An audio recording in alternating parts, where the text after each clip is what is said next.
இனியவளே உனது இருவிழி முன் பழதச குவளையில் விழுந்த எறும்பின் நிலை எனது நிலை விலக விருப்பமில்லையே பூவே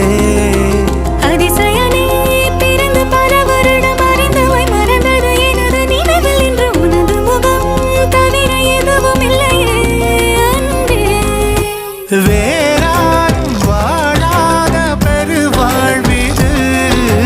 நினைத்தாலே மனமெங்கும் மழை தூவுது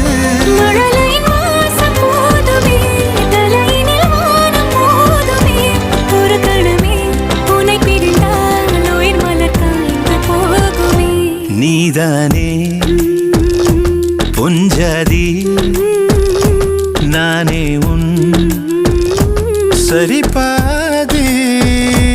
நீதானே பொஞ்சாதி